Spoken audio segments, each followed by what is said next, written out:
सहना भवतु सहनौ भुनक्तु सह वीर्यं करवावहै तेजस्विनावधीतमस्तु मा विद्विषावहै। ॐ शान्ति शान्ति शान्तिः।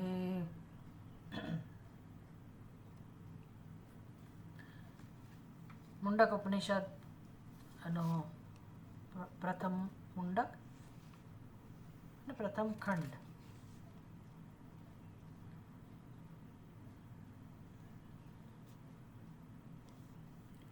સાતમા મંત્રમાં જે વસ્તુ કહેવામાં આવે યથોર્ણનાભિઃ સૃજતે ગૃહ્ણતે ચ યથા પૃથિવ્યામ ઔષધય સંભવંતિ યથા સતઃ પુરુષાત કેશલોમાની તથા અક્ષરાત સંભવતી વિશ્વમ. કેવી રીતે આ બ્રહ્મ અક્ષર બ્રહ્મ જે ભૂતયોનિમ સર્વભૂતયોનિમ એવું જેને વિશેષણ મળ્યું. સર્વભૂતયોનિમ અર્થાત બધા જ નામરૂપનું સમસ્ત વિશ્વનું જે કારણ છે એને કહેવાય સર્વભૂતયોનિમ. પ્રાણી માત્રની યોનિકો અથવા દરેક નામરૂપનું કારણ કહો. જળ ચેતન જે કંઈ છે સ્થાવર જંગમ એ બધાનું જે કારણ છે તે. તો એ એક કારણ કેવી રીતે હોઈ શકે? અનેક નામરૂપનું એક કારણ હોય કેવી રીતે હોઈ શકે? બધી જળ વસ્તુઓનું એક કારણ કેવી રીતે હોઈ શકે? ચેતન હોય તો એમાંથી જળ કેવી રીતે ઉત્પન્ન થાય? એકમાંથી અનેક કેવી રીતે ઉત્પન્ન થાય? અને કોઈની સહાય વગર, એટલે કે પોતે એક જ હોય તો એ એકમાંથી સર્જન થાય જ કેવી રીતે? બીજું કારણ તો જોઈએ જ. એ બધાના સરસ રીતે ઉત્તર આપણને આ મંત્રમાં આપવામાં આવ્યો કે જેવી રીતે કરોળિયો પોતે એક જ છે પણ બીજાની અને સહાયતા વગર, અપેક્ષા વગર સૃજતે ગૃહ્ણતે ચ એ સર્જે પણ છે ને લય પણ કરે છે. એક એના માટેનું દૃષ્ટાંત કે બીજાની સહાય વગર એક જ તત્વ કેવી રીતે જગતનું સર્જન કરે છે. એનો અર્થ એ થયો કે ભાઈ આપણી જે શંકા છે, આપણી જે મૂંઝવણ છે કે આપણે જે સમજ ધરાવીએ છીએ કે ક્યાંય કોઈ પણ વસ્તુની ઉત્પત્તિ માટે બે કારણ જોઈએ, ઘડાની ઉત્પત્તિ માટે બે કારણ જોઈએ, એ દરેકને ખબર છે. એમ ઘરમાં પણ રસોઈ બનાવવાનું કામ હોય કે ક્યાંય કોઈ પણ બીજી સર્જન થઈ રહ્યું હોય તો સર્વત્ર એક ચેતન કારણ હોય, એ બનાવનારો હોય, અને બીજું જેમાંથી બનાવવાનું હોય તે.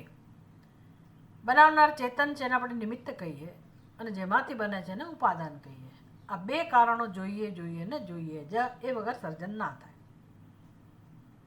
એટલે એ પ્રશ્ન થયો કે ભાઈ એક જ તત્વ કાં તો એ ઉપાદાન કારણ હોય અને કાં તો એ નિમિત્ત કારણ હોય.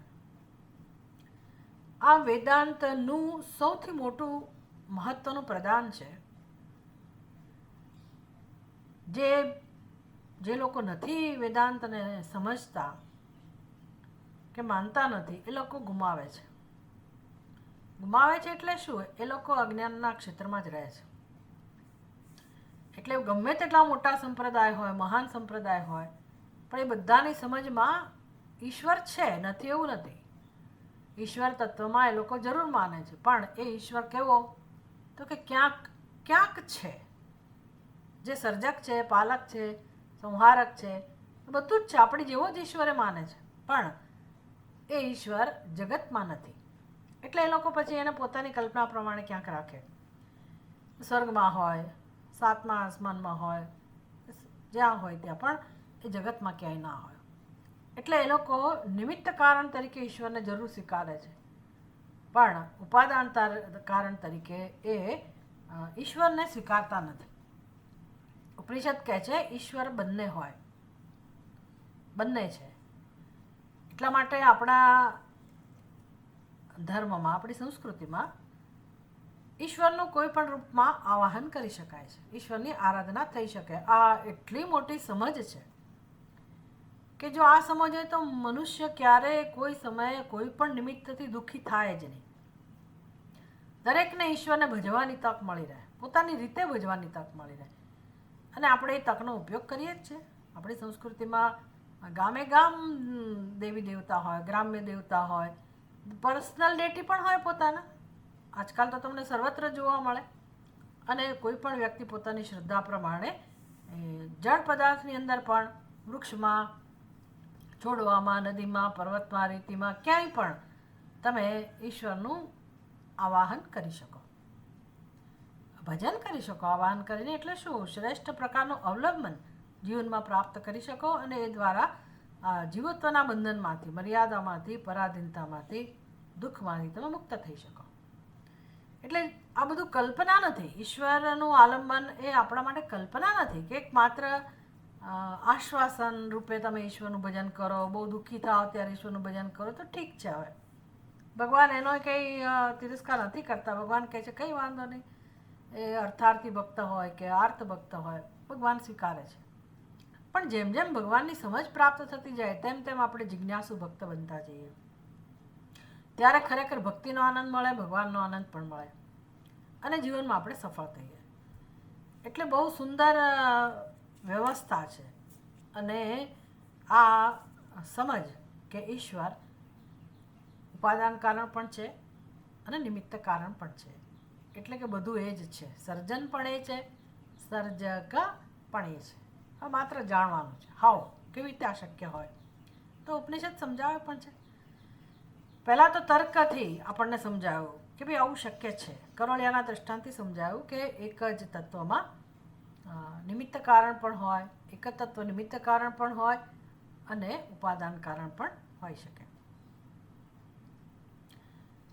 અને એકમાંથી અનેકની ઉત્પત્તિ થાય એવું પણ શક્ય છે. ત્રીજું, ચેતનમાંથી જળની ઉત્પત્તિ પણ શક્ય છે.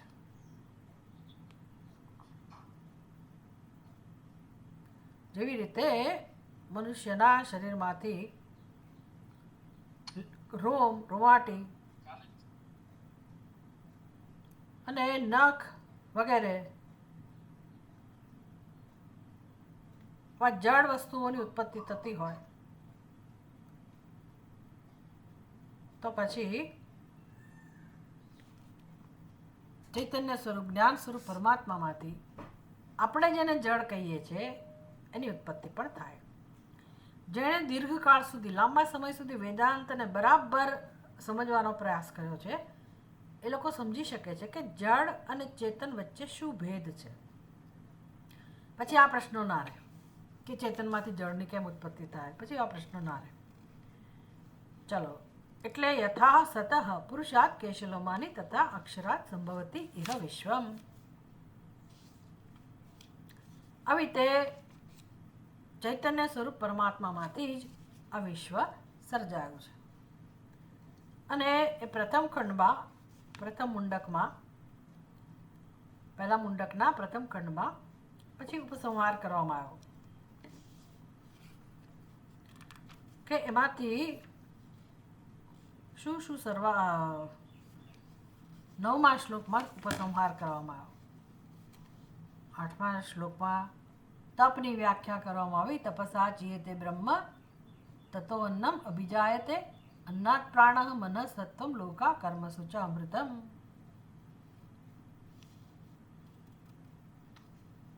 તપસા જ્ઞાનેન ઉત્પત્તિ વિધિ જ્ઞા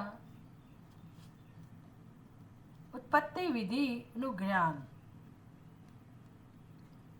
જ્ઞાનેન ઉત્પત્તિ વિધિ જ્ઞાતયા એટલે પરમાત્મા કેવી રીતે સર્વજ્ઞ સર્વશક્તિમાન છે. માટે એ એક સંકલ્પ કરે એટલી જ વાર છે. એ જ એનું તપ થઈ ગયું. તપ દ્વારા તયા ભૂતયોની અક્ષરમ બ્રહ્મ ચીયતે. જે સર્વભૂતનું કારણ છે એ અક્ષર બ્રહ્મ પહેલા ઉપચીયતે. ચીયતે કહો કે ઉપચીયતે, એટલે કે એ જગતને સંકલ્પ કરવાની ઈચ્છા વ્યક્ત કરે છે. અને સ્થૂળ બને છે.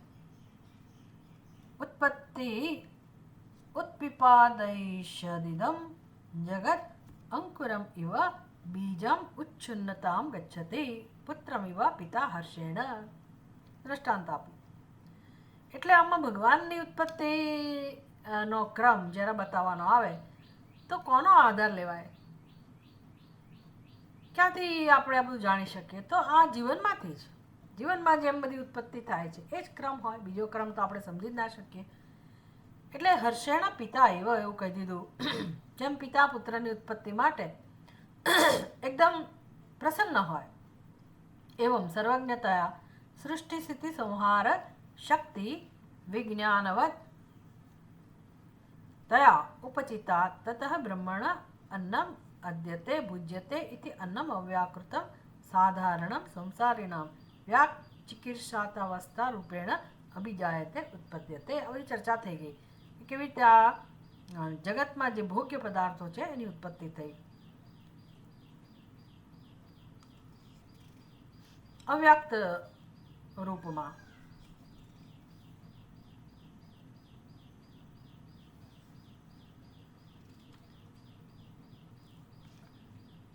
એટલે હવે જે વ્યક્ત થવાની તૈયારી છે, વ્યક્ત થવાની પૂર્વ અવસ્થામાં છે એવું અન્ન ઉત્પન્ન થયું. હિરણ્યગર્ભ બ્રહ્મણા જ્ઞાનક્રિયા શક્તિ અધિષ્ઠિત જગત સાધારણ અવિદ્યા કામકર્મભૂત સમુદાય બીજાંકુર જગતાત્મ બીજાયતે ઇતિ અનુષંગ. અનુષંગ એટલે એનો ક્રમ છે. એમાંથી અવ્યાકૃતમાંથી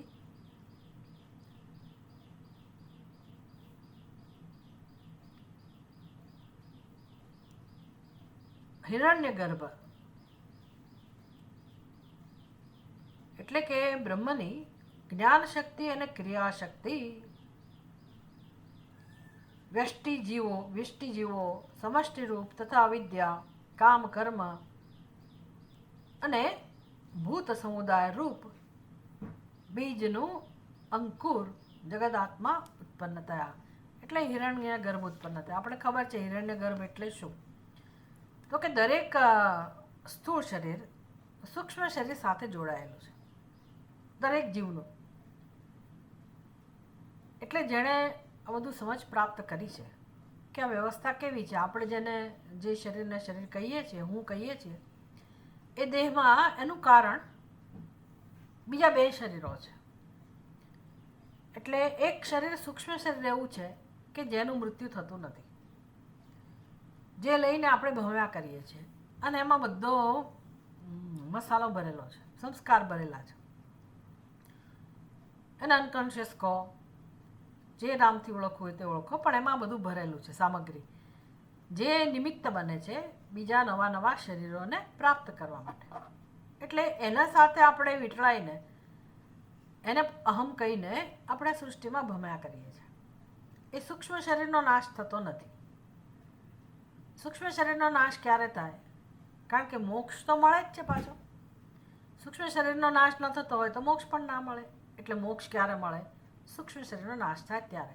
પણ સૂક્ષ્મ શરીરનો નાશ ક્યારે થાય?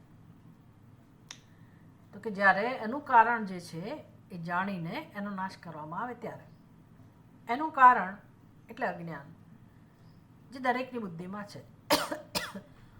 બસ એ કારણ શરીર અજ્ઞાન એ સૂક્ષ્મ શરીરનું અને સ્થૂળ શરીરનું કારણ છે. એટલે કારણ શરીરનો નાશ થાય, અજ્ઞાનનો નાશ થાય તો સૂક્ષ્મ શરીરનો નાશ થાય, અને સૂક્ષ્મ શરીરનો નાશ થાય તો સ્થૂળ શરીરનો પણ નાશ થાય. એટલે વ્યષ્ટિ અને સમષ્ટિ એમ દરેક જીવ એનું જે આ સૂક્ષ્મ શરીર છે તે હિરણ્ય ગર્ભ સાથે કનેક્ટેડ છે. ભગવાનનું આ સૂક્ષ્મ શરીર છે હિરણ્ય ગર્ભ, એની સાથે બધા જીવો સંકળાયેલા છે. બધા જીવોને પ્રેરણા કે જે કે જ્ઞાન શક્તિ, ક્રિયા શક્તિ જે અવ્યક્ત અવસ્થામાં છે, પોટેન્શિયલ ફોર્મમાં છે, એ બધું હિરણ્ય ગર્ભ સાથે જોડાયેલું છે. એ સમષ્ટિ દ્રષ્ટિબિંદુથી એને હિરણ્ય ગર્ભ કહેવાય, અને વ્યષ્ટિ સ્તરે આપણે જેને તેજસ કહીએ છીએ, જે સૂક્ષ્મ શરીર કહીએ છીએ. આની ઉત્પત્તિ થઈ. જ્યાં સુધી આ સુવર્ણ પિંડ, હિરણ્ય ગર્ભ, સુવર્ણ અંડ એ જ્યાં સુધી સર્જાય નહીં ત્યાં સુધી, અથવા એનું અસ્તિત્વ ન હોય ત્યાં સુધી જગતનું પ્રાગટ્ય સંભવ નથી. એટલે સમસ્ત બ્રહ્માંડનું અવ્યક્ત કારણ શરીર એટલે હિરણ્યગર્ભ, એની ઉત્પત્તિ થઈ. એટલે હિરણ્યગર્ભની ઉત્પત્તિ એનો અર્થ કે બ્રહ્માંડની ઉત્પત્તિની વ્યવસ્થા થઈ ગઈ. હવે માત્ર વ્યક્ત જ થવાનું છે. સમુદાય બીજ અંકુર જગદાત્મા અભિજાયતે. સમુદાય બીજાંકુર એટલે સમષ્ટિ, આખું બ્રહ્માંડ, બધા જ જીવો, એનું જે બીજ છે જેને જગતનો આત્મા કહેવાય, એની ઉત્પત્તિ થઈ. તસ્માચ્ચ પ્રાણ મનઃ, મનાખ્યમ સંકલ્પ વિકલ્પ સંશય નિર્ણય આત્મકમ અભિજાયતે. હવે એમાંથી પણ મન, પછી જ્ઞાનેન્દ્રિયો, તતઃ અપી સંકલ્પાદિઆત્મક મનસઃ સત્યમ સત્યાખ્યમ આકાશાદિ ભૂત પ્રપંચકમ. એમાંથી આ 5 મહાભૂત હવે સમષ્ટિ સ્તરે છે. તસ્માત સત્યાખ્યાત ભૂત પંચકાત અંડક્રમેણ સપ્તલોકા ભૂરાદય. બસ એમાંથી આ 7 લોક જન્મ્યા. ભૂહુ ભુવઃ સુવઃ આદય એટલે બીજા બધા સમજી લેવાના. તે શું? મનુષ્યાદિ પ્રાણી વર્ણ આશ્રમ ક્રમેણ કર્માણી. એમાંથી બધા મનુષ્યો, પછી એમાંથી બધા પ્રાણીઓ, મનુષ્ય પ્રાણીઓ, વર્ણ આશ્રમ, આ બધાની ઉત્પત્તિ થતી ગઈ. કર્મસૂચ નિમિત્ત ભૂતેષુ અમૃતમ કર્મજમ ફલમ. પછી એ કર્મમાંથી નાશ ન પામે એવું ફળ ઉત્પન્ન થાય છે. નાશ ન પામે એવું એટલે ફળ તો ભોગવવાથી નાશ પામવાનું જ છે, પણ ફળ અવશ્યપણે મળે જ. દરેક જીવને પોતાના કર્મનું ફળ મળે જ, એટલે એને અમૃત કહું, સત્યમ કહું.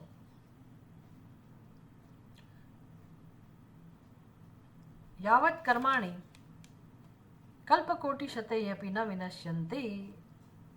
એટલે એ કરોડો કરોડો કલ્પ સુધી પણ એ કર્મનો નાશ થતો નથી. બધા જાણે છે કર્મનો સિદ્ધાંત કે ભાઈ આપણા આ જન્મ કે પહેલો જન્મ નથી, આપણા કંઈ 5-6 જન્મ જ છે એવું નથી. અનાદિકાળથી ભટકીએ છીએ સૃષ્ટિમાં, અને કેટલા કર્મ ભોગવાના બાકી છે તો કોઈ જાણતું જ નથી. અસંખ્ય અસંખ્ય. અને કર્મનો નાશ થતો જ નથી. જો એવું હોય, કર્મના ફળનો નાશ થતો જ નથી.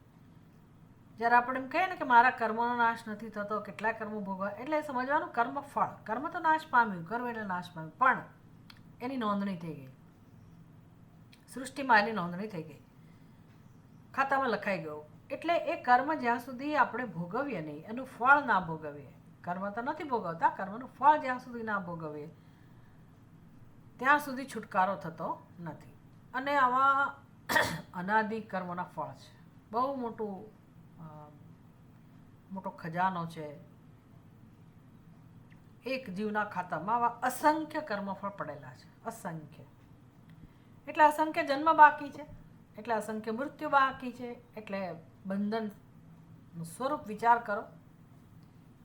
આ વિચાર કરીને તોય માણસ જાગી જાય કે ભાઈ તમારે કરવું શું. એટલે આ વિચાર કરવા માટે જ મનુષ્યનો જન્મ છે. આપણે તો આંખો મીચીને નવા નવા કર્મ ઉત્પન્ન કર્યા જ કરીએ છીએ, સર્જ્યા જ કરીએ છીએ, અને જે કર્મનું ફળ ભોગવીએ છીએ એમાંથી શીખતા પણ નથી. આપણી દ્રષ્ટિ બસ સ્થૂળ થઈ ગઈ છે. મને જે જોઈએ છે એ મેળવવું, બસ જે જોઈએ એ મેળવવું, જોઈએ એ મેળવવું, એને આપણે જીવન કહીએ છીએ. મેળવવામાં સફળ થયા તો હું સફળ, અને આ જ જીવન છે, આટલું જ જીવન છે, એવી આપણી સમજ છે. એટલે કશું વધારે વિચારતા નથી. આપણે વિચારતા નથી. આ મોટામાં મોટું અજ્ઞાન, ભયંકર અજ્ઞાન છે, આવરણ છે કે વિચારતા નથી. વિચારવાનું સામર્થ્ય ભગવાને આપ્યું છે, તો પણ આ દિશામાં કોઈ વિચારતું નથી.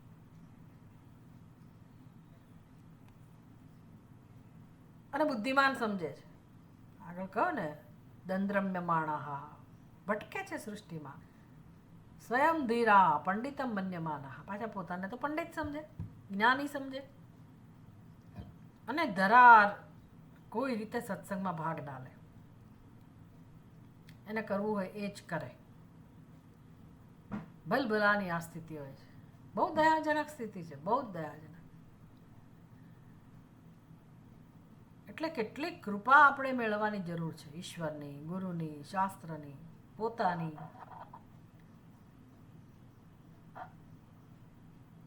જીવન એના માટે છે. એની બદલે આપણે અજ્ઞાન ભેગું કરીએ છીએ, સંસ્કારો ભેગા કરીએ છીએ, નવો જન્મ તૈયાર કરીએ. આ સિવાય કોઈ કંઈ કરતું નથી. બહુ જ દુઃખની વાત છે, બહુ ખેદની વાત છે. એટલે ક્યારે નાશ પામે આ કર્મો? હું કંઈ નહીં કરું તો કર્મો તો નાશ પામવાના જ નથી. કર્મનું ફળ નાશ પામવાનું જ નથી. તો શું કરવું? આટલા બધા કર્મો કેવી રીતે નાશ પામે? હું ગમે તેટલા બીજા કર્મો કરું, સત્કર્મ કરું, નિષ્કામ કર્મ કરું, તો પણ આ કર્મો નાશ ના પામે. અને પછી આપણે ભોગવ્યા વગર તો આપણો છુટકારો નથી. તો શું કરવું? શું? એટલા માટે વેદાંત છે, એટલા માટે ભગવદ્ ગીતા છે. એટલે વેદાંતનો સત્સંગ કેટલો જરૂરી છે. અને વેદાંતનો સત્સંગ જ ખરેખર સત્સંગ છે, જ્યાં જ્ઞાનનું મહત્વ છે. અને વેદાંતનો સત્સંગ એટલે આપણી સંસ્કૃતિ, આપણી જ્ઞાનમય સંસ્કૃતિ છે, જ્ઞાન પ્રધાન સંસ્કૃતિ છે, જ્ઞાનને વરેલી સંસ્કૃતિ છે, ચિંતન મનનને વરેલી સંસ્કૃતિ છે આપણી. એના માટે આદર છે આપણે ત્યાં.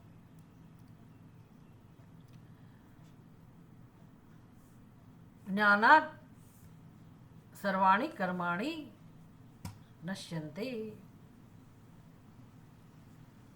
જેવી રીતે અગ્નિમાં બધા પ્રકારનું લાકડું બળીને ભસ્મ થઈ જાય, બધા પ્રકારનો કચરો. સર્વાણી કર્માણી ભસ્મસાત કુરુતે. જેવી રીતે વનની બધો કચરો બાળી નાખે છે, એમ આ આત્મજ્ઞાન બધા કર્મને બાળી નાખે છે. એવું સામર્થ્ય આત્મજ્ઞાનમાં છે. જ્ઞાન માટે જેનું જીવન સમર્પિત છે એ વ્યક્તિનું કલ્યાણ થવાની સંભાવના છે. તો ઉપસંહાર કર્યો. યહ સર્વજ્ઞ સર્વવિદ યસ્ય જ્ઞાનમયં તપઃ તસ્માત એતદ્ બ્રહ્મ નામ રૂપમ અન્નમ ચ જાયતે. એટલે પ્રથમ મુંડકમાં એનો વિષય, મુખ્ય વિષય કયો હતો? કે જે પરમાત્મા સર્વજ્ઞ સર્વશક્તિમાન છે, સર્વજ્ઞ સર્વવિદ છે, એનું આ જ્ઞાનમય તપ છે. અને એમાંથી બ્રહ્મ, તસ્માત એતદ્ બ્રહ્મ નામ રૂપમ અન્નમ ચ જાયતે.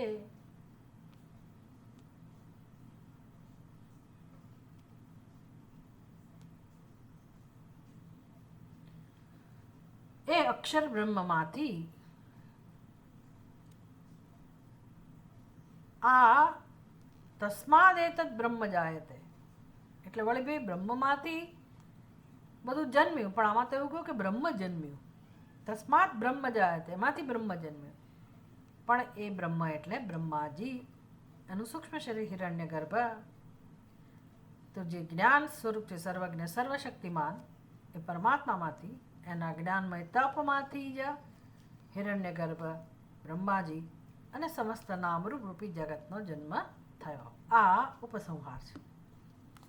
હવે આ સિદ્ધ થયું કે એક જ અક્ષર બ્રહ્મમાંથી સમસ્ત જગતની ઉત્પત્તિ થઈ. એટલે કે આ બ્રહ્મ સમસ્ત જગતનું કારણ સિદ્ધ થયું, ભૂત યોનિમ. અને આ કારણને જાણવાથી જે નિયમ છે, બસ પછી તો નિયમ જ યાદ કરવાનો રહ્યો. કયો નિયમ છે? તો કે કારણને જાણવાથી કાર્ય જણાઈ જાય. સુવર્ણ કારણ હોય બધા અલંકારોનું, તો એ સુવર્ણને જાણવાથી બધા અલંકારોનું જ્ઞાન થઈ જાય. પણ જ્ઞાન થઈ જાય એટલે શું?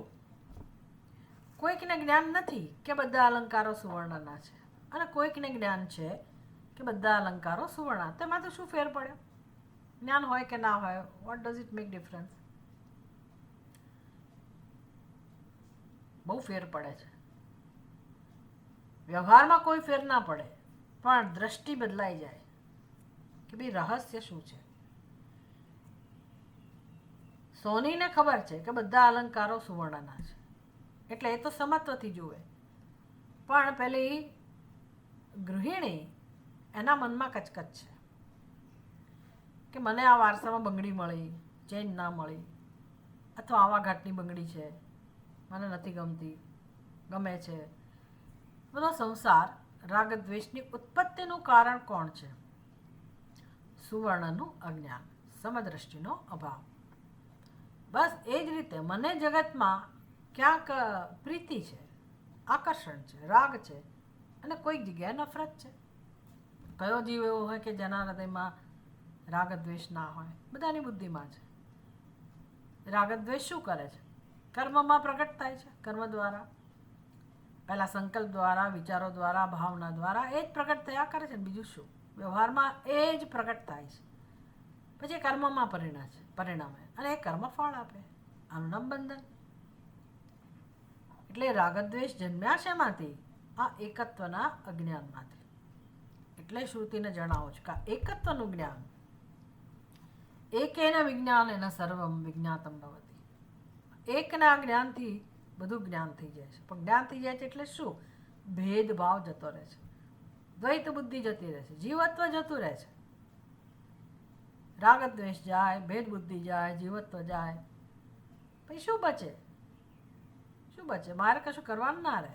બસ પછી જે હૃદયમાં પરમાત્માની અભિવ્યક્તિ થઈ રહી છે, એક અદ્વિતીય, નિત્ય શુદ્ધ, નિત્ય બુદ્ધ, નિત્ય મુક્ત, આવું જે જ્ઞાન સ્વરૂપ છે, જે અભિવ્યક્ત થઈ જ રહ્યું છે, એ સર્વત્ર એની અનુભૂતિ થાય. એટલે નરસિંહ મહેતા એવું કે જાગીને જોવું તો જગત દિશે નહીં. જાગ્યા પછી જગત નથી દેખાતું. અજ્ઞાન છે ત્યાં સુધી અટપટા ભોગ ભાસે. ભોગતા ભોગ્ય અભેદ હોય, અનેક જીવત્વ હોય, જન્મ મૃત્યુ હોય, આ બધું લીલા ચાલે. એક જ તું হি અખિલ બ્રહ્માંડમાં એક તું શ્રી હરે, એનો સાક્ષાત્કાર થાય. જો બધે બ્રહ્મ હોય તો મારામાં કેમ ના હોય? એટલે મને એ હું ના રૂપે પણ બ્રહ્મની અનુભૂતિ થાય. એનું નામ અહમ બ્રહ્માસ્મિ. સારું, એટલે આ મુખ્ય વિષય છે ઉપનિષદનો.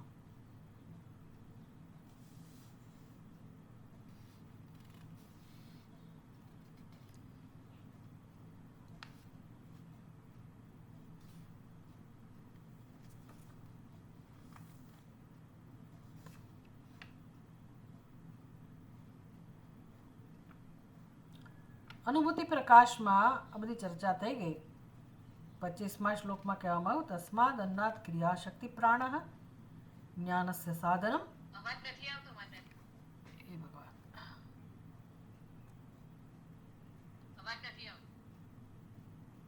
ક્યારથી બંધ હતો? ક્યાં સુધી સાંભળ્યું? ક્યાં સુધી સાંભળ્યું? ઉપસંહાર.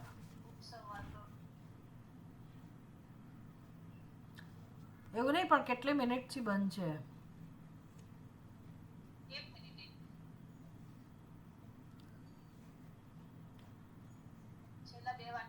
તસ્માદ અન્નાદ ક્રિયાશક્તિ પ્રાણ જ્ઞાનસ્ય સાધનમ. 25મો શ્લોક બોલું છું અનુભૂતિ પ્રકાશનો, જેની ચર્ચા થઈ ગઈ છે. કદાચ કોઈને ના સમજાયું હોય તો ફરી.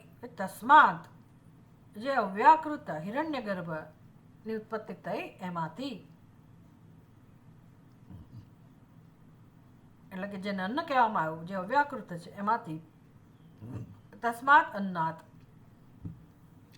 ક્રિયાશક્તિ રૂપ પ્રાણ. તો જેનાથી ક્રિયાશક્તિ એટલે કે આપણા કર્મો થાય છે, એ પ્રાણની ઉત્પત્તિ થઈ. જ્ઞાનસ્ય સાધનમ મનઃ, જ્ઞાનનું સાધન જે મન છે, એટલે બુદ્ધિ પણ સમજી લેવાનું, એની ઉત્પત્તિ થઈ. સ્થૂલમ સત્યાખ્યમ ભૂત પંચકમ, અને 5 મહાભૂતની ઉત્પત્તિ થઈ.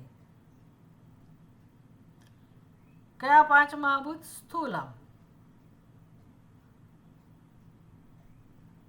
અને જેને સત્ય કહેવામાં આવે છે, એટલે સત્ય છે નહીં, પણ કારણ સત્ય, કારણ જે છે એના ધ્યાનમાં રાખીને નામ આપવામાં આવ્યું સત્ય. એવા સ્થૂલ એટલે કે પંચીકૃત પંચમહાભૂત, જેને આપણે અનુભવીએ છીએ, તે એની ઉત્પત્તિ થઈ. તતઃ ભૂમ્યાદય લોકાહ, 5 મહાભૂત, સ્થૂળ 5 મહાભૂત, પંચીકૃત 5 મહાભૂતમાંથી બધા લોક ઉત્પન્ન થયા. પછી એમાંથી કર્મ ઉત્પન્ન થયા. કારણ કે લોક એટલે માત્ર જડ લોક નહીં, આ પૃથ્વીલોક છે અને પેલો સ્વર્ગલોક છે એ તો ખરું જ, પણ લોકો વગર લોક ના હોય.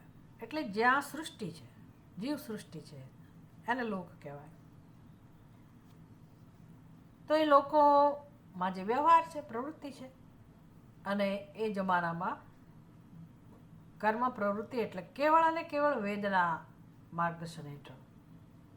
અને વેદમાં જે માર્ગદર્શન છે વર્ણાશ્રમ વ્યવસ્થાને અનુરૂપ કર્તવ્ય કર્મો, એમાં જે નિત્ય નૈમિત્તિક કર્મો, જ્યોતિષ્ઠોમ યજ્ઞ વગેરે, અગ્નિહોત્રાદિ યજ્ઞ વગેરે, એ બધાની ઉત્પત્તિ થઈ.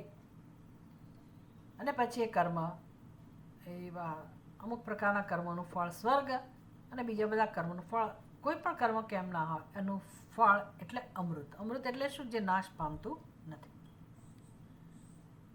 સર્વમ અભિજાયતે, અભિજાયત આ બધું જન્મ્યું. હવે પ્રશ્ન થાય, બ્રહ્મ એવ જગદાકારમ સ્યાત. 27મો શ્લોક છે. બ્રહ્મૈવ જગદાકારમ સ્યાત ચેત તદ્વિકૃતમ ભવેત. બ્રહ્મૈવ જગદાકારમ સ્યાત ચેત તદ્વિકૃતમ ભવેત. નો ચેત જગન્ન જાયેત એત્યત્ર પ્રતિવિધીયતે. પહેલા હું શબ્દો છૂટા પાડું છું.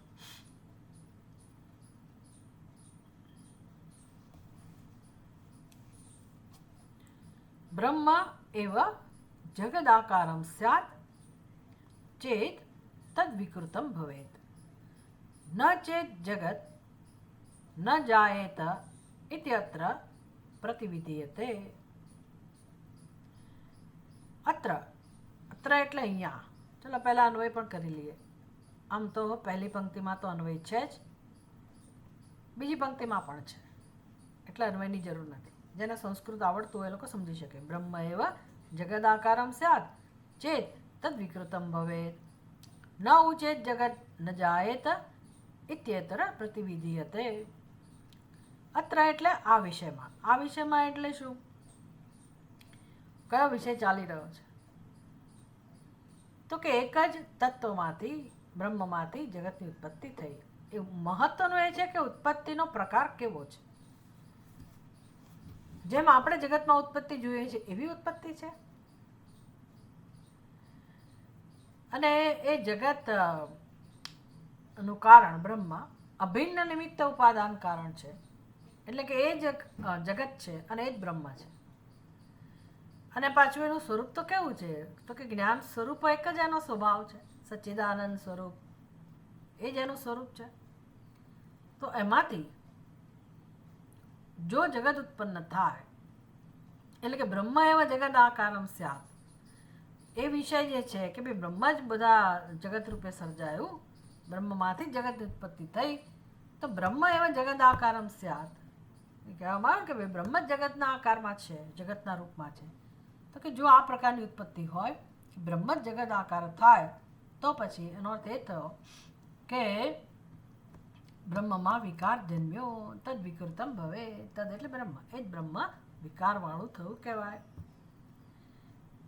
આપણે માટીમાંથી ઘડો બનાવીએ તો માટીમાં પરિવર્તન આવે જ છે. આકાર બન્યો, પહેલા આકાર નહોતો. લોટમાંથી, ઘઉંના લોટમાંથી રોટલી ભાખરી બનાવીએ તો એમાં વિકાર થયો જ. સુવર્ણમાંથી અલંકાર બનાવીએ તો એમાં વિકાર થયો જ. એવી જ રીતે બ્રહ્મમાંથી વિકાર થવાની સંભાવના રહી જ છે. તમે એમ કહેતા હો કે બ્રહ્મ જ આ રીતે ઉત્પન્ન થયું, તો પછી વિકાર તો થયો જ ને. તો બ્રહ્મ કેવું કહેવાય? વિકારી. તો ભલે ને વિકારી કહેવામાં શું થઈ ગયું, પણ વિકારી કહો એટલે પછી પાછળથી શું આવે? બધું પાછળથી એને ગિફ્ટમાં શું મળે? બીજી કઈ વસ્તુ એની સાથે આવે જ? તો કે જ્યાં વિકાર હોય ત્યાં વિનાશ આવવાનો. કેટલા પ્રકારના વિકારો છે? અસ્તિ, જાયતે, વર્ધતે, વિપરિણમતે, અપક્ષીયતે, વિનશ્યતે. એટલે જગતમાં કોઈ વસ્તુ એવી નથી કે જેનો જન્મ થયો એ વિકાર વગરની હોય. એટલે વિકારવાળી હોય એમાં પરિવર્તન આવે જ. પરિવર્તન એટલે અંતિમ એનો વિકાર એટલે નાશ પામવો. તો બ્રહ્મ કેવું સાબિત થાય? વિનાશી. તો પછી એને જાણવાથી શું ફેર પડે? મોક્ષ મળે નહીં અને સત્ય પણ ના કહેવાય. તો જગત અને બ્રહ્મ વચ્ચે કોઈ અંતર જ ના રહ્યો. લોકો અહીંયા જ બિચારા ફસાઈ જાય છે. હા, બ્રહ્મ જગત રૂપે છે, બરાબર છે, પણ જગતમાં તો સર્વત્ર કેટલો વિકાર છે. અંતિમ વિકારની વાત તો જવા દો, પણ રોજ રોજ આપણે જોઈએ છીએ બધું કેવું બને છે, કેવી ઘટનાઓ બને છે. એટલે શું બ્રહ્મ આવું છે, દુઃખી, ત્રસ્ત? બ્રહ્મમાં આ બધા વિકારો જન્મે એ સ્વીકારી શકાય? આવું કઈ રીતે હોય? એટલે કેમ સ્વીકારવું આ કે બ્રહ્મમાંથી જ જગત જન્મે? અત્યારે ચલો માની તો લઈએ કે બ્રહ્મમાંથી જગત જન્મે, પણ જગતની સ્થિતિ અત્યારે કેવી છે? બધા જીવોની સ્થિતિ અત્યારે કેવી છે? દુઃખ જ મળ્યું છે ને જીવને બિચારાને. એટલે ફરિયાદ કરીએ છીએ, કાહે કો દુનિયા બનાઈ, દુનિયા બનાને વાલે તુને કાહે કો દુનિયા બનાઈ. તું શાંતિથી બેસી રહ્યો તો ના ચાલે. તે દુનિયા બનાવી એટલે મારે આવવું પડ્યું ને, એટલે બધું ભોગવવું પડે છે ને. શાંતિથી ક્યાં બેસવા મળે છે? રોજ ઘણા લોકોને ફરિયાદ હોય, રોજ એના એ કામ, રોજ એના એ કામ, અંત આવતો જ નથી. કેટલાક લોકોને એમ થાય કે આ એક સરખું જીવન કંટાળી ગયા અને દુઃખનો અંત આવતો નથી, આટલું મહેનત કરવા છતાંય. તો આ બધી ફરિયાદો કોને છે? જો એ બ્રહ્મ આ રીતે અભિવ્યક્ત થયું હોય તો અત્યારે તો આપણે બિચારા આપણા જ છીએ ને. આપણે તો ઠેકાણે પડી ગયા ને, કેવી હાલતને પ્રાપ્ત થયા. એટલે વિકારી ભવે. જો ખરેખર બ્રહ્મ જ જગત આકારમાં ઉત્પન્ન થયું હોય તે બ્રહ્મ વિકારી કહેવાય. અમે વિકારી છીએ, દુઃખી છીએ, બરાબર છે. બ્રહ્મ વિકારીને દુઃખી હોય કેમ સ્વીકારી શકાય?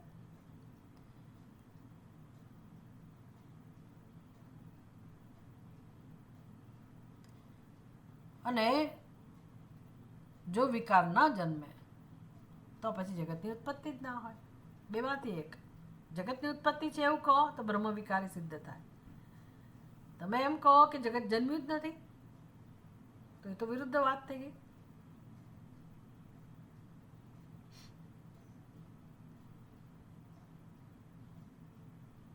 એટલે કે બ્રહ્મનો વિકાર શક્ય જ નથી એવું જો તમે કહેતા હો કે બ્રહ્મ તો નિત્ય છે, અવિકારી છે, અપરિવર્તનશીલ છે, અવિનાશી છે, નિત્ય શુદ્ધ છે, એમાં કોઈ પરિવર્તનને, કોઈ વિકારને, કોઈ વિશેષતાને ક્યારેય કોઈ સંભાવના નથી, કશું સ્પર્શતું નથી, એવું છે આ બ્રહ્મ. અદ્રશ્યમ, અરૂપમ, અગંધમ, અશબ્દમ, અસ્પર્શમ, આવું બ્રહ્મ છે. એટલે જો તમે એવું જ કહેતા હો કે બ્રહ્મ આવું જ છે તો પછી કહેવું પડે કે આ બ્રહ્મમાંથી જગતની ઉત્પત્તિ શક્ય જ નથી. તમે બેમાંથી એક કહો નક્કી કરીને કે ભાઈ બ્રહ્મ છે આવું અને એને જગતનો કોઈ સંબંધ નથી. એ જગતનું કારણ ના આપો પછી એને તમે તો શું લઈને બેઠા છો કે આવું બ્રહ્મ જગતનું કારણ છે. ત્યાં અમને તકલીફ છે, સમજાતું નથી કે આ જગતનું કારણ બ્રહ્મ કેવી રીતે હોય.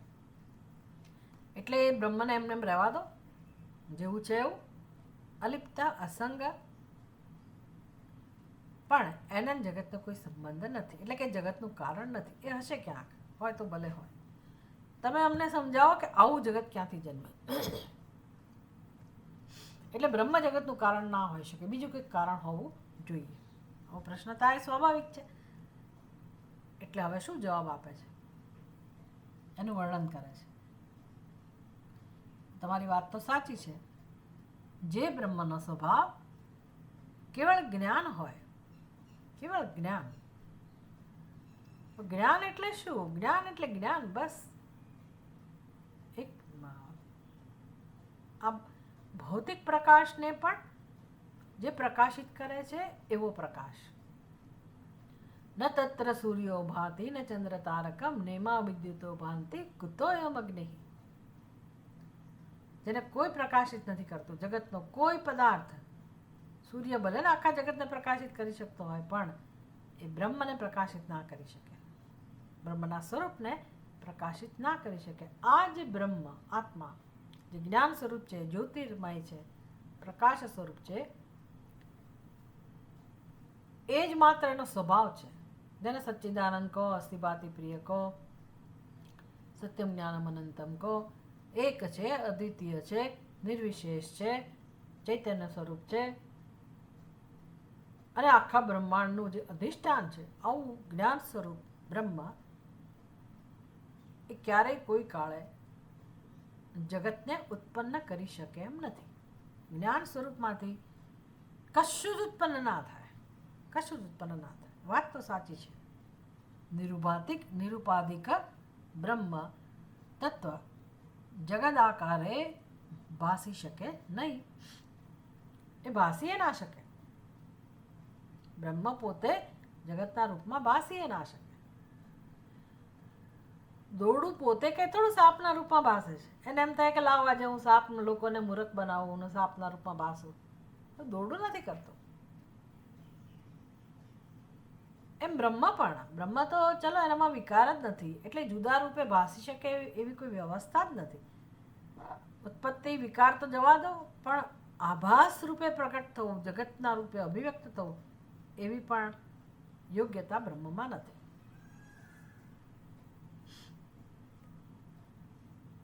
અને વસ્તુ એવી છે કે જગતની પહેલા તો બ્રહ્મ જ હતું. ચાંદોગ્ય ઉપનિષદ કહે છે, સૃષ્ટિ હે પ્રાક સત એવ આસિત. જગતની ઉત્પત્તિ પહેલા કેવળ અશુદ્ધ બ્રહ્મ જ હતું. એટલે જે પહેલા હોય એમાંથી જ ઉત્પન્ન થાય ને, કશુંક તો હોય ને એમાંથી જ ઉત્પન્ન થાય. એટલે કારણ તો એ જ કહેવાય, કોઈ છૂટકો જ નથી. કારણ તો એને જ કહેવું પડે એમ છે. પણ પછી જગતને ઉત્પન્ન કરવાનું સામર્થ્ય નથી, યોગ્યતા નથી, તો શું કરવું? તો તમને દોરડાની જગ્યાએ સાપ દેખાયો, બધાને નથી દેખાયો, પણ મને દેખાયો. મને સાપ દેખાયો તો દોરડામાં શું વિકાર આવ્યો? વિચાર કરજો. ઘણી જગ્યાએ આપણને આવો આભાસ થતો હોય. એક છોડ હોય, નાનકડું વૃક્ષ હોય, સુકાઈ ગયેલું હોય બિચારો, જેને આપણે ઝાડનું ઠૂઠું કહીએ, અને અંધારી રાત્રે કમસે કમ કંઈક દેખાય છે એવા સમયે, સાવ નથી દેખાતું એવું નથી, પણ ત્યાં તમને માણસ દેખાયો કે ભાઈ આ ચોર છુપાયો લાગે છે, આવો ભાસ થયો. તો એ ઝાડના ઠૂઠામાં શું પરિવર્તન આવ્યું? એમાંથી હાથ પગ પ્રગટ્યા, એમાં ચોરનું માથું પ્રગટ્યું, શું વિકાર થયો? અથવા તો એ વૃક્ષે પોતે કંઈ એવું કર્યું કે જ્યાં ચોર દેખાય? એ ઝાડના ઠૂઠાએ કંઈ કર્યું નથી. દોરડાએ કંઈ જ કર્યું નથી માળા રૂપે દેખાવા માટે, સર્ફ રૂપે દેખાવા માટે. એણે કંઈ જ કર્યું નથી. એનો અર્થ કે દોરડામાં કે ઝાડના ઠૂઠામાં કોઈ પરિવર્તન આવ્યું જ નથી, અને છતાંય ત્યાં આભાસ ઉત્પન્ન થયો. તેનું કારણ કોણ છે? એનું કારણ કોણ છે? મને સાપ દેખાયો, મને એટલે મારી દ્રષ્ટિમાં, મારી બુદ્ધિમાં એનું કારણ છુપાયેલું છે. કારણ એટલે કેવું કારણ કહેવાય? તો કે સાપ છે એવું જાણી ના શકે, અરે અહીંયા દોરડું છે એવું જાણી ના શકે. એ જ્ઞાન મને નહોતું, એટલે મને ત્યાં દોરડાની જગ્યાએ સાપ દેખાયો. સાપનું કારણ મારી બુદ્ધિમાં છે, એનું નામ છે અવિદ્યા. બસ. પણ એ અવિદ્યા કોના વિષયમાં? દોરડાના વિષયમાં. એટલે અવિદ્યાનું અધિષ્ઠાન દોરડું થયું. એટલે એ દ્રષ્ટિએ સમજતા અનર્થ જે સર્જાયો એનું કારણ એ દોરડું. દોરડું નિર્દોષ છે છતાં પણ. એવી જ રીતે આ જે સમસ્ત સંસાર છે, ભલે આપણે જેને ઈશ્વર સૃષ્ટિ કહીએ, એ પણ એનું પણ કારણ નિત્ય શુદ્ધ બુદ્ધ મુક્ત અસ્થિભાતિ પ્રિય સચ્ચિદાનંદ સ્વરૂપ બ્રહ્મ મારું આત્મ સ્વરૂપ છે, એ મને જ્ઞાન નથી. અને એ જ્ઞાન નથી એટલે મને જગત દેખાય છે, જીવ દેખાય છે, આવો અનુભવ છે. અને સંસારનો આ પ્રકારનો અનુભવ બધાને છે. એટલે બધાની બુદ્ધિમાં અજ્ઞાન છે કે જે પોતાના આત્માને જણાવવા દેતું નથી. આને કહેવાય માયા. સમષ્ટિ સ્તરે એને કહેવાય માયા. માયા એટલે દરેકની બુદ્ધિમાં રહેલું અજ્ઞાન. હું મારી વાત કરું તો મારું અજ્ઞાન બરાબર છે, મારી અવિદ્યા, પણ સર્વત્ર છે ત્યારે એનું કારણ એ ઉપાધિને કહેવાય માયા. માયા શક્તિ. બસ નિરુપાધિક બ્રહ્મ જગત રૂપે ભાસી ના શકે, એમાંથી જગતની ઉત્પત્તિ શક્ય નથી. ઉત્પત્તિ આ પ્રકારની જ છે, ભાસમાન રૂપ જ ઉત્પત્તિ છે, જાણે કે ઉત્પન્ન થયું. પણ એવું થવા માટે પણ કોણ જવાબદાર છે? માયા, એકમાત્ર માયા. એને સમજાવું છે. એટલે 28મા શ્લોકમાં કહે છે નિરુપાધિ બ્રહ્મ તત્વમ જગતાકાર ભાંગ નહીં માયોપાધિક એવાયમ માયોપાધિક એવાયમ સર્વજ્ઞ સૃજતે જગત. નિરુપાધિ બ્રહ્મ તત્વમ જગત આકાર ભાંગ નહીં માયોપાધિક એવ અયમ સર્વજ્ઞ સૃજતે જગત. અન્વય કરીએ. 1 નંબર ક્યાં છે? છેક છેલ્લે. હી. હી એટલે કારણ કે, અથવા તો સ્વાભાવિક જ છે, અથવા તો નક્કી જ છે. હી એટલે નક્કી જ છે. શું નક્કી છે? બ્રહ્મ તત્વ. કેવું બ્રહ્મ તત્વ? નિરુપાધિ. નિરુપાધિ એટલે કે જેમાં કોઈ ઉપાધિ. ઉપાધિ એટલે આ બધું આકાર વિકાર અવયવો વિશેષતા, એને ઉપાધિ કહેવાય. જે જેમાં નથી એટલે નિરુપાધિ. બ્રહ્મ તત્વ જગત આકાર ભાંગ નહીં. એ બ્રહ્મ તત્વ, આવું બ્રહ્મ તત્વ જગતને જન્મ આપનારું ન હોઈ શકે. એટલે જગતના સ્વરૂપમાં અભિવ્યક્ત ના થઈ શકે. જગતના આકારે દેખાવું એવું એ બ્રહ્મમાં શક્ય છે જ નહીં. એટલે પરિણામ નામની વસ્તુ શક્ય નથી. વિકાર નામની વસ્તુ આ નિરુપાધિક બ્રહ્મમાં શક્ય જ નથી. વિકાર શક્ય નથી, પરિણામ શક્ય નથી, અને છતાં એ ઉત્પત્તિનું કારણ છે તો બ્રહ્મ જ. વ્યવહારમાં કહીએ ને, આ જ માણસ લઈ ગયો હોવો જોઈએ. કેમ? તો કે બીજું કોઈ ઘરમાં આવતું જ નથી, અને આ ઘટના પહેલાં આની જ ઉપસ્થિતિ હતી, એટલે બધો દોષનો ટોપલા આપણે એ માણસ ઉપર જ નાખીએ. આવું વ્યવહારમાં થતું હોય. કે બન્યું કેવી રીતે? જગત ઉત્પન્ન થયું કેવી રીતે? શેમાંથી ઉત્પન્ન થયું? ઉત્પન્ન થતાં પહેલાં શું હતું? કેવળ જ્ઞાન સ્વરૂપ પરમાત્મા હતો. એટલે જવાબદાર કોણ હોય જગત માટે? પરમાત્મા જ. પણ પરમાત્માની અંદર યોગ્યતા જ નથી ભાઈ, કે જગતના આકારે ઉત્પન્ન થઈ શકે કે ભાસી શકે. એવું કશું છે જ નહીં. એ તો નિર્દોષ છે, જ્ઞાન સ્વરૂપ છે, કેવળ અસ્તિત્વ સ્વરૂપ છે. પણ જગત છે એનું શું કરવું? આટલું મોટું જગત જ છે પાછું, અને વિકારોથી ભરપૂર છે, પરિવર્તનશીલ છે, ભેદ બુદ્ધિવાળું જણાય છે, ભેદ બુદ્ધિવાળું જણાય છે, અનેકતાવાળું જણાય છે. આવું પ્રપંચ એ આ જ્ઞાન સ્વરૂપ પરમાત્મામાંથી તો ન જ જન્મી શકે. અને તો પછી બ્રહ્મ કારણ છે, તો પછી કારણ કેવું કહેવાય? તો કે એને હવે ઉપાધિ મળી, સ્ટેટસ મળ્યું બ્રહ્મને. એ જ બ્રહ્મનું જ્યારે જ્ઞાન નથી, એટલે હવે જ્ઞાન નથી, એટલે આપણા દ્રષ્ટિબિંદુથી અવિદ્યા કહેવાય, પણ સમષ્ટિના દ્રષ્ટિબિંદુથી માયા, આ ઉપાધિ થઈ. એટલે આ ઉપાધિને કારણે બ્રહ્મ ઉપાધિના માધ્યમથી, ઉપાધિના નિમિત્તથી બ્રહ્મ કારણ કહેવાય છે. કારણ કે ઉપાધિ પણ સ્વતંત્ર નથી. જેમ મારી બુદ્ધિમાં દોરડાનું અજ્ઞાન હોય, પણ મારી બુદ્ધિમાં અજ્ઞાનનું અધિષ્ઠાન કોણ? તો કે મારી બુદ્ધિ. એટલે હું હોઉં જ નહીં, મારી બુદ્ધિ જ ના હોય તો અજ્ઞાન પણ કેવી રીતે હોય? તો સમષ્ટિ સ્તરે માયા પણ સ્વતંત્ર કેવી રીતે હોય? એનું અધિષ્ઠાન તો જોઈએ જ ને. તો એ અધિષ્ઠાન એટલે બ્રહ્મ. આ માયોપાધિક બ્રહ્મ, સોપાધિક બ્રહ્મ, નિરુપાધિક બ્રહ્મ નહીં પણ સોપાધિક બ્રહ્મ. અહીંયા એના માટે શબ્દ વપરાયો માયોપાધિક એવ, માયોપાધિક અયમ સર્વજ્ઞ એવ.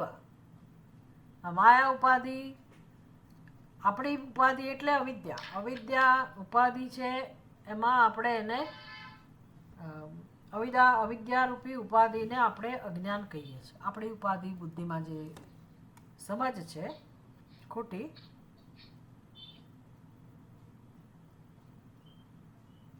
કોણ ચેમ્પિયન છે?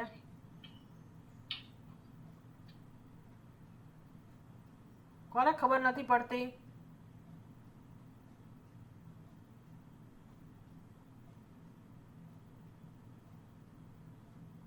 છે ને અચાનક ખુલી જતા હશે ઓડિયો વગેરે.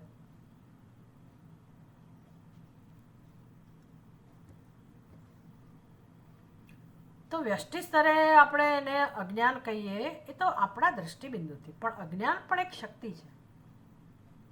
એ શક્તિ છે, એનો પ્રભાવ છે. એમાં સમષ્ટિ સ્તરે જે માયા છે શક્તિ છે. અને એ કોની શક્તિ છે?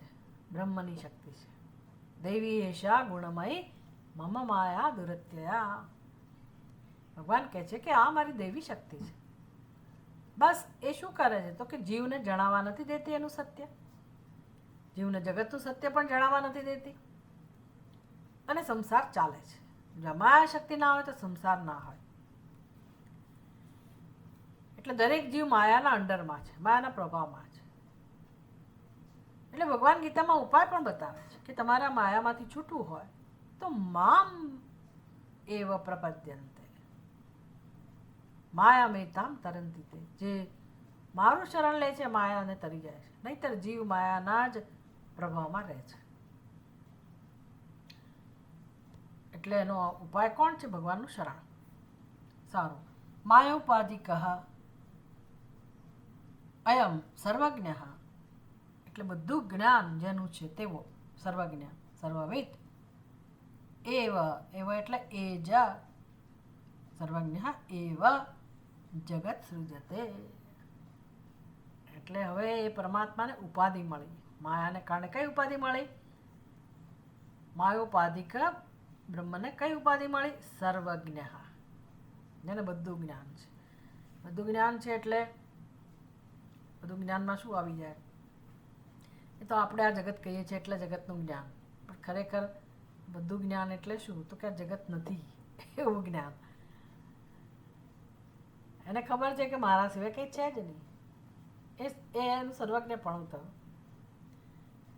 અને એ જ બધી જગ્યાએ ઉત્પન્ન થયો છે, બધા રૂપમાં એ જ પ્રકટ થઈ રહ્યો છે, અનુભવાઈ રહ્યો છે.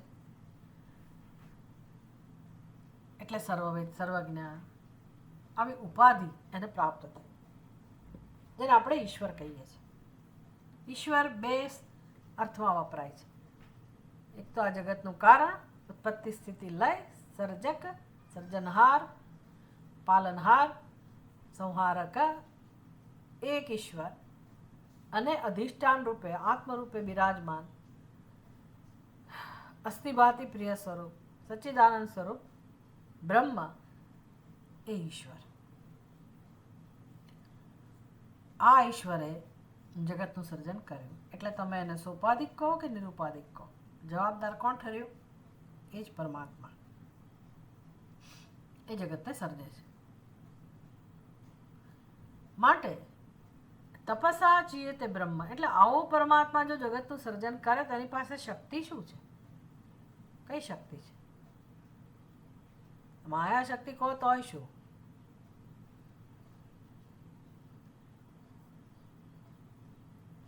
દૈવી શક્તિ કહો તો પણ શું? જે જ્ઞાનમય જ છે એ માયોપાધિક એનું સ્ટેટસ થયું, પણ એનું સ્વરૂપ, એની પોતાની પ્રોપર્ટી, એની સ્ટ્રેન્થ ભગવાનની એ કઈ છે? કે કેવળ જ્ઞાન. જ્ઞાન સિવાય એની પાસે કશું જ મટીરિયલ નથી. તો જ્ઞાનમાંથી શું સર્જાય આપણે જાણીએ છીએ. આપણે બેઠા બેઠા બુદ્ધિમાં વિચાર કરતા હોઈએ, અને વિચાર કરતા હોય એટલે શું? આજે હું ક્યાં જઈશ, આજે શું કરવાનું છે, આજે મારે કેટલા કામ બતાવવાના છે, કોને મળવાનું છે, રસોઈ શું બનાવવાની છે, ફલાણું શું કરવાનું છે, આ બધું જ્યારે આપણે બેઠા બેઠા વિચારતા હોઈએ તો કશાનું સર્જન નથી થયું. અને છતાંય થઈ ગયું, સર્જનનો પાયો નંખાઈ ગયો, એ નક્કી થઈ ગયું, મેનુ નક્કી થઈ ગયું, આજે શું બનાવવું છે, કોણે ક્યાં જવાનું છે નક્કી થઈ ગયું, પ્લાનિંગ થઈ ગયું. તો આ પ્લાનિંગ કયા સ્તરે થયું? વિચારના સ્તરે. એને કહેવાય જ્ઞાનમયમ તપઃ. પછી એ જ વસ્તુ કાર્યના રૂપમાં કાર્યાન્વિત કરીએ છીએ આપણે. તો જો આપણે કાર્યાન્વિત કરી શકતા હોય વ્યષ્ટિ સ્તરે, કર્મમાં પરિણમતું હોય બધું, તો પરમાત્માના સંકલ્પો ના પરિણમે? બસ તો પછી ભગવાનનો સંકલ્પ આ રીતે પરિણમે છે જગતના રૂપમાં, સ્થૂળતાના રૂપમાં. Why not? અને મારા સંકલ્પ શક્તિ, મારી સંકલ્પ શક્તિ મારી ક્યાંથી આવે? કારણ કે હું એનું જ સર્જન છું. મેં તો મારું સર્જન કર્યું નથી. એટલે મારી બુદ્ધિ, મારું મન, મારી પ્રેરણાઓ, આ બધું એનું મૂળ એ જ હોવો જોઈએ. એટલે મૂળ કલ્પના કરનાર, સંકલ્પ કરનાર એ જ થયો ને. એટલે આખું જગત એટલે ઈશ્વરની કલ્પના. એને કલ્પના કરી અને પછી સર્જન થયું અને આ સ્થૂળ રૂપે બધું પ્રગટ થયું. અને એમાં પછી આપણા વ્યક્તિગત સંકલ્પો ચાલે છે. વિચાર કરજો, ઈશ્વરના સંકલ્પ રૂપે આપણો જન્મ થયો, જગતનું સર્જન થયું, એમાં પછી આપણે પાછા પોતાના સંકલ્પો લઈને જન્મ્યા છીએ, પોતાની દુનિયા ખડી કરી છે. હું ને મારું, મારો પરિવાર, મારું કુટુંબ, એ બધું આપણું સર્જન છે. ભગવાન કે ના પાડતો નથી, તમને બુદ્ધિ આપી છે, તમે જે રીતે જીવવું એ રીતે જીવો. એટલે આપણને મજા પડે છે ભેદ પાડવાની. ભેદ પડેલા જ છે અને દેખાય પણ છે, તો હું મારું મારું શું કામ ના કરું? એટલે મેં મારી ખોલકી બનાવી, મારો ચોખ્ખો જુદો કર્યો, હું ને મારું, હું ને મારું. બસ અમને સુખીથી રહેવા દો. આપણી દુનિયા છે. એટલે બહુ મજા આવે એવું છે આ, કે કેવી રીતે સમષ્ટિના સંકલ્પમાં આપણે પોતાનો સંકલ્પ ખડો કરીને આખો જન્મ, અનેક જન્મો એમાં પૂરા કરીએ છીએ. આનામ જીવ સૃષ્ટિ. અને દુઃખ આપનારી આ જીવ સૃષ્ટિ જ છે. કારણ કે હું સમજી જ નથી શકતી, કોઈ સમજી જ નથી શકતું કે ભાઈ મને જે શરીર મળ્યું એ ઈશ્વરનો સંકલ્પ છે, ઈશ્વર સૃષ્ટિ છે, એની પ્રોપર્ટી છે. એ મળ્યું એટલે શું કે મારું થઈ જતું નથી? આપણા હાથમાં શું છે? માથું દુખે તો ખબર નથી પડતી કે કારણ શું છે. નાખીએ તો ખરા, પેટમાં પધરાવીએ એટલી ખબર પડે, પણ પછી પેટમાંથી આગળ વધે છે કે નહીં કશું આપણે જાણી શકતા નથી. એટલે કેમ પચે છે, હોજરી સુધી કેમ પહોંચે છે, પચ્યા પછી પણ નિકાલ, કેટલી બધી વ્યવસ્થા છે. આપણે કશું એમાંનું કરી શકતા નથી. નથિંગ. સદંતર આપણે પરાધીન છીએ. બોલાયું તો બોલાયું, ના બોલાય તો શું કરો? શ્વાસ ના લેવાય તો શું કરો? શરીરમાં ભોજન એક જગ્યાએથી બીજી જગ્યાએ આગળ વધે નહીં, શું કરીએ આપણે? કશું નથી કરી શકતા. પછી બીમારીનો ભોગ બને અને પછી હરિઓમ તત્સત. વિચારતા નથી કે જો આવું છે આ બધું, તો પછી હું ને મારું એને ક્યાં સ્થાન છે? કોને હું મારું કહી શકું? કોને હું કહી શકું? વિચારતા જ નથી આપણે. વિચારીએ તો બધું સમજાય કે જે છે તે ઈશ્વરનું છે, જે છે તે પોતે પણ ઈશ્વર છે. તો પછી મારા જગતનું શું? વિચાર કર, તારા જગતનું એટલે શું? તારું જગત આવ્યું જ ક્યાંથી? તારી કલ્પનામાંથી. તો કલ્પના કરવાની જરૂર શી છે? વાત પૂરી થઈ ગઈ. કલ્પના કરવાનું બંધ કરી દો. સર્વ સંકલ્પ સંન્યાસી. સંન્યાસીનો સ્વભાવ કહો કે સંન્યાસી કેમ બનાય? સર્વ સંકલ્પ સંન્યાસી. હું જાણું, હું ને મારું એ બધું કચકચ જાય, જવી જોઈએ. સમજો તો જાય કે વાત તો સાચી છે, અને એનું ફળ શું મળે? જે ઈશ્વરને શોધીએ છીએ એ નજીક આવતો જાય. કારણ કે તમે સર્વત્ર ઈશ્વર જોઈ શકો, મારામાં ઈશ્વર જોઈ શકો, બીજામાં ઈશ્વર જોઈ શકો. એ જ્ઞાનનો આનંદ છે અને એ પ્રયોજન છે આ બધી ચર્ચાનો. એટલે માયોપાધિક એવ અયમ સર્વજ્ઞ સૃજતે જગત. સર્વજ્ઞ, સર્વવિદ તથા તપ એ ત્રણ પદ સમજાવવાના રહ્યા. સામાન્ય વૃત્ત્યા સર્વજ્ઞ વિશેષેણ ચ સર્વવિત જ્ઞાનમેવ તપસ્યા જ્ઞાનમેવ તપોસ્ય અસ્માદ જગદ્વેદાદ અજાયત. સામાન્ય વૃત્ત્યા સર્વજ્ઞ વિશેષેણ ચ સર્વવિદ જ્ઞાનમ એવ તપઃ અસ્ય अस्मात् जगद्वेदात्